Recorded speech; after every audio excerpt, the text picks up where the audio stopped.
Hi, this is Roger. Thanks for dropping by. This is me at the Hampshire Carnivorous Plants Nursery, as arranged for this morning. No, I'm not there. And I'm not there because my frickin' car won't start again. Same trouble as I had on Monday.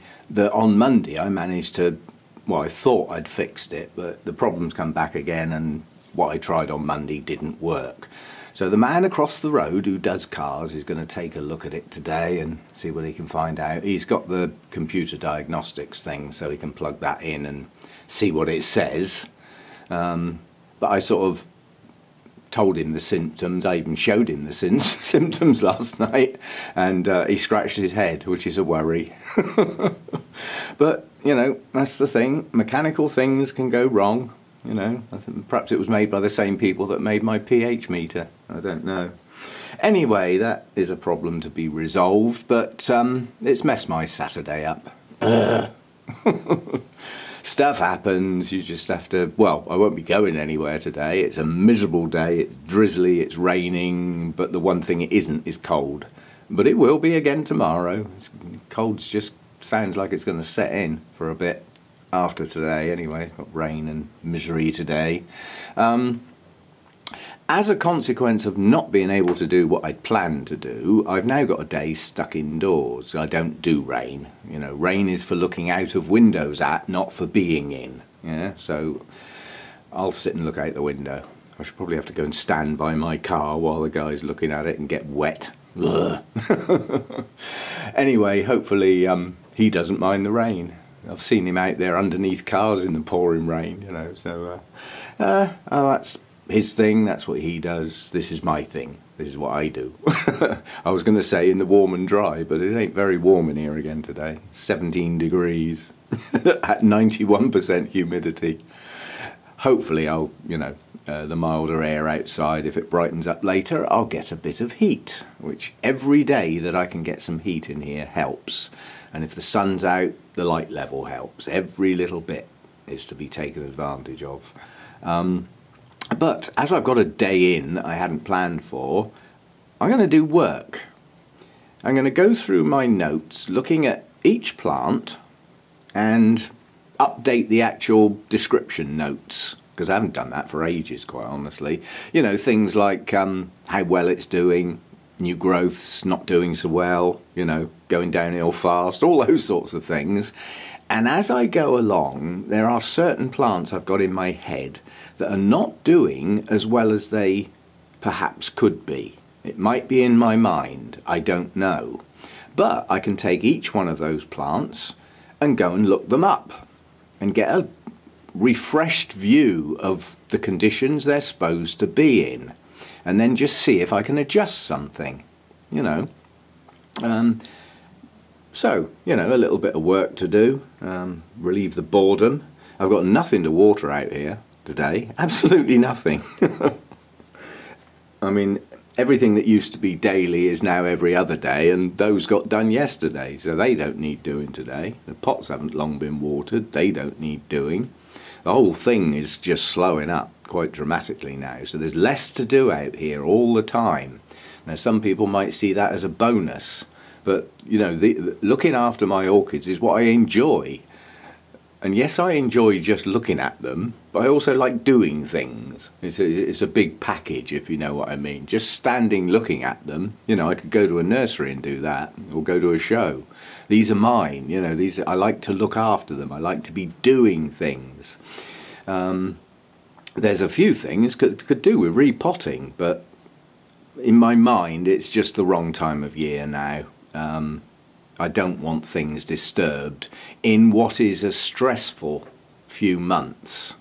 I know some things are actually loving it, but unfortunately those aren't on the list to be repotted, so they can just get on with what they've got. But you know, I have got some things to repot, but I'm going to leave it until I see good signs of growth and everything, and it seems a more suitable time, which in the depths of our winter probably isn't the best time, unless it's an emergency, of course, and I haven't got any in that category. I haven't got any emergency repots at the moment. So, and that's another thing I can update on my notes. What I've always done in the past is I've got the date it was repotted and what it was repotted in. Now, obviously, a lot of things are in pure bark, and I've got no old bark lying around except for relatively new plants that I haven't repotted yet. And they're all in Orchiata bark, which is supposed to last a long time. Now, I still can't say definitely whether it does or not because I haven't been using it as long as it's expected to last. The telltale test will really be the Cattleya types in the holy clay pots. The deliberate purpose of using chunky Orchiata bark that dries out totally in between water is to see if it really does last 3 or 4 years and the plants can remain undisturbed for that length of time. But I haven't had it that long, so I can't tell yet. But there is stuff that's in the very small bark with sphagnum moss in it. Now, even if the bark lasts a long time, the sphagnum moss won't. It will break down. Slowly but surely, it will head downwards. And it can get to the point where it can start to deteriorate enough that it'll take the roots with it.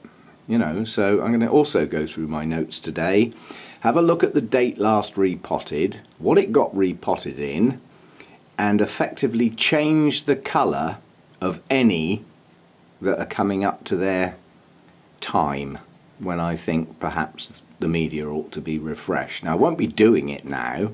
I will wait till the till the better days, but at least I'll be preparing a list of things that take priority into next year.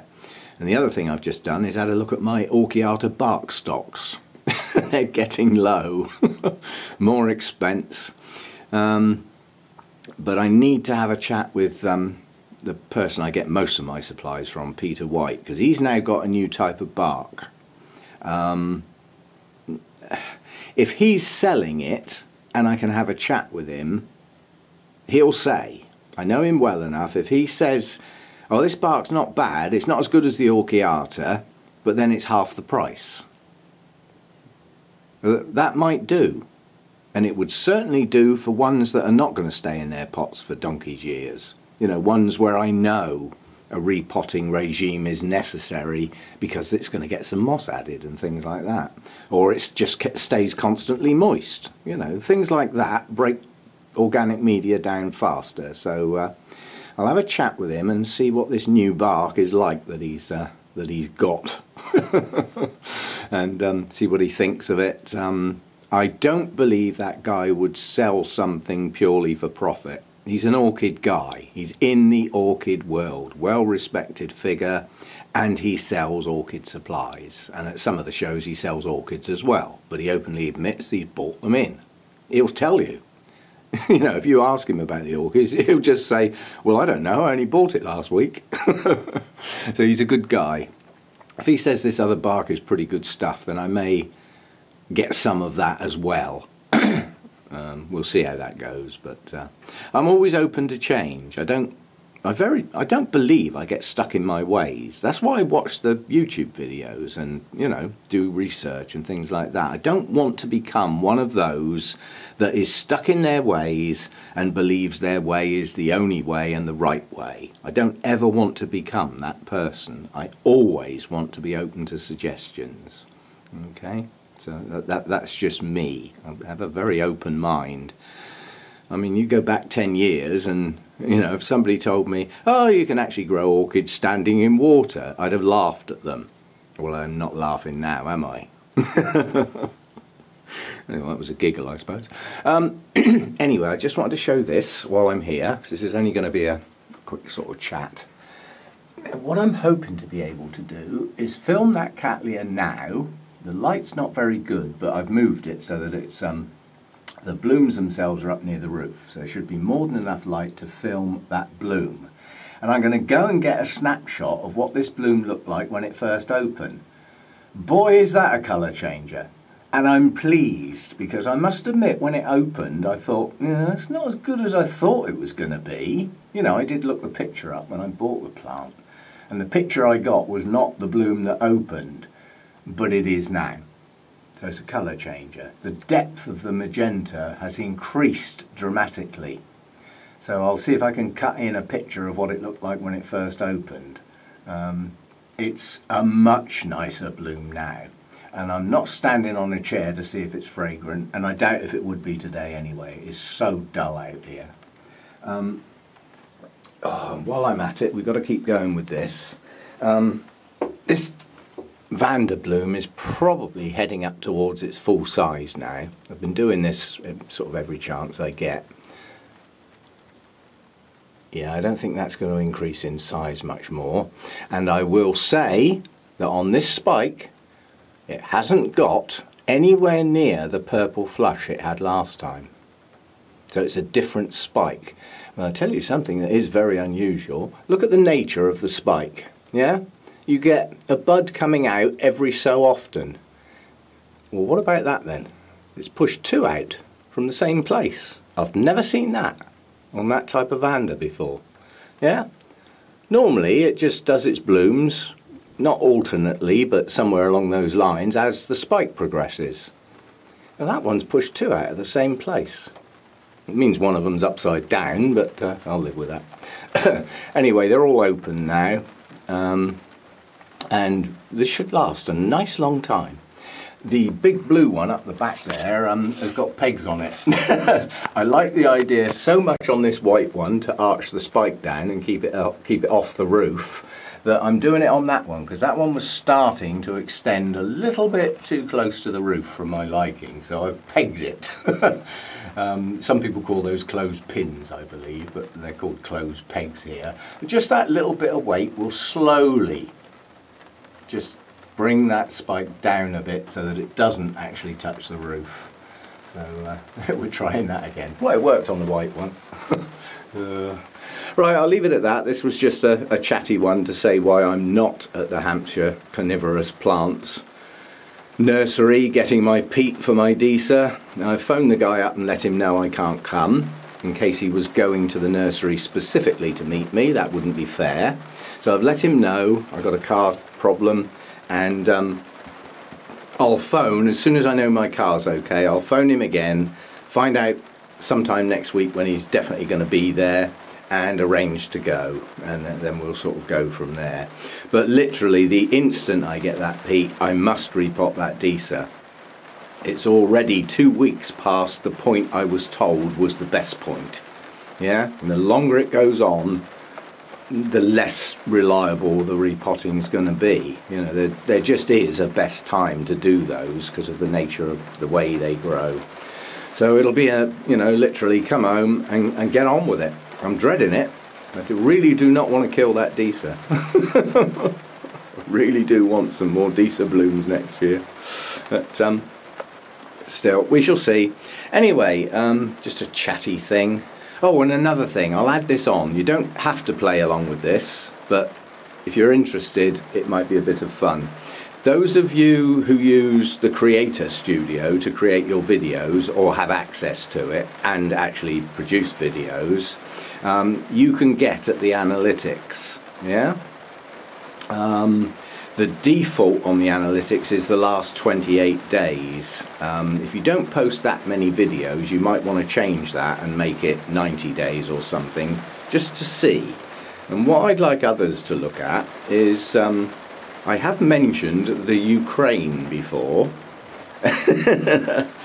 and I believe in the back of my mind that these are not people.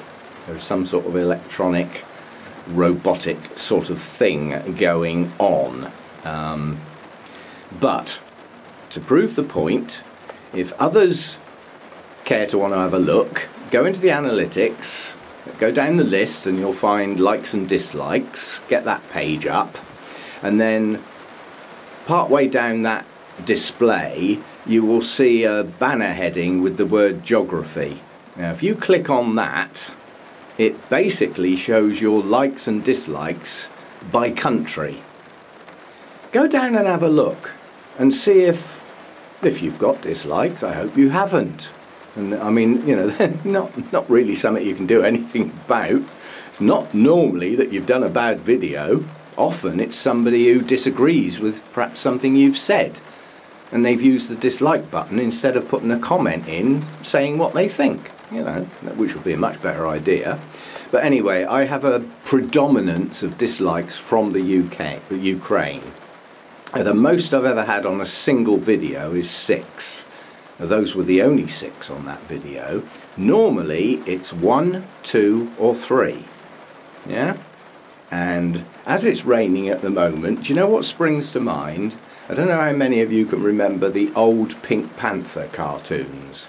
I absolutely loved those cartoons. I just like the thought of a cartoon character going around and everything going wrong.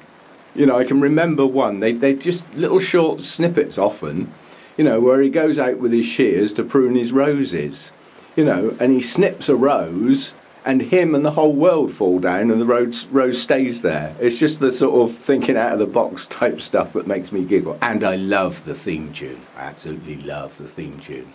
But there was something that reoccurred in the Pink Panther videos frequently, where he's going about his business and a little cloud sits above him raining on him. And he runs away and it follows him. And then he tries to hide and it waits for him to come out.